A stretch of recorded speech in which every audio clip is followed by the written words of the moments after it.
we can bring in Andrew Hilliar from our International Affairs Desk. Andrew, thank you again for joining us. As we've been discussing, a lot's been happening in the last couple of hours. Air raid sirens heard in Tehran, Tel Aviv, explosions, air raid sirens heard in Jerusalem. Can you take us through the day's events? Yeah, well, I'm going to start by giving you the latest on the ground in Israel. There have been air raid sirens that have sounded across parts of Israel in the last few hours. At 4 p.m. local time, there was an alert of incoming Iranian missile fire across parts of central Israel. There were alerts around Tel Aviv, around Jerusalem. Then by about 4:30 p.m. local time, people were told that they could leave their protected spaces. They were given the all clear. For now, there have been no reports of any direct strikes from those missiles. It usually takes about 10 minutes for missiles fired from Iran to reach Israel. But the IDF can usually give people more advanced warning, about 30 minutes in advance of a strike, if you like, because they can monitor and observe Iranian military preparations for a missile launch.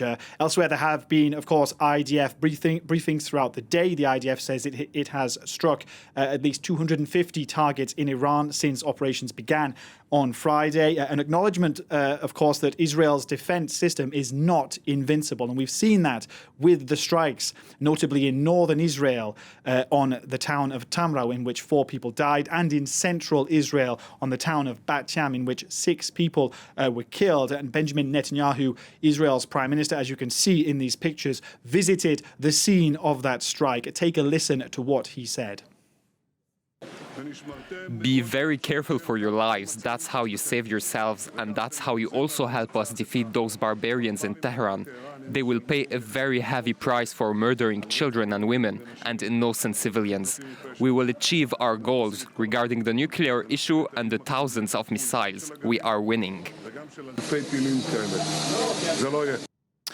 And, this is one of the first times, Catherine, that we've seen images of this kind of destruction, of this level of destruction on Israeli towns and cities in months of regional conflict.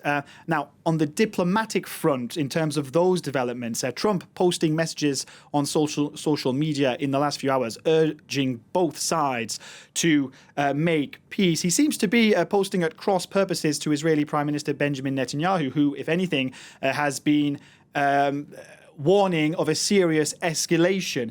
Trump also, speaking to American media, said that it was possible that the U.S. would get involved in the conflict. He also said that he was open to the possibility of Vladimir Putin, Russia's president, acting as a mediator between Iran and Israel. And just to go back to the point of U.S. involvement, that would almost certainly split and divide both Donald Trump's advisors and his base, considering that he campaigned on a pledge to keep the U.S. out of Middle Eastern wars. Now, Andy, world leaders are also set together in Canada for the G7 summit.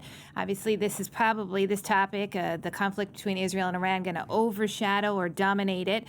What are the chances that they're all going to agree on a common position? Well, it won't be easy. This 3-day gathering will inevitably be dominated by the conflict between Iran and Israel. And that's obviously not what world leaders wanted to begin with.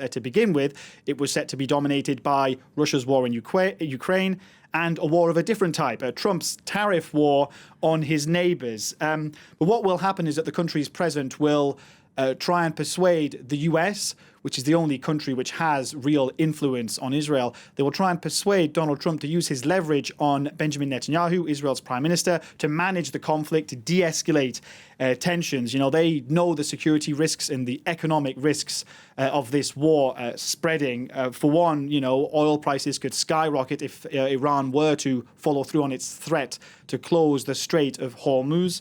If Gulf states were dragged in, that would also have devastating knock-on impacts on oil prices and on world energy markets.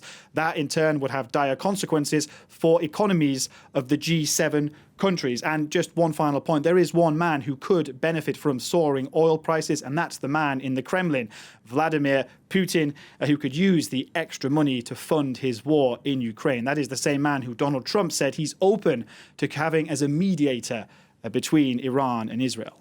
I guess we'll have to see if diplomacy can come through on this. Andy, thank you so much for joining us. That's France 24's Andrew Hilliar from our International Affairs Desk.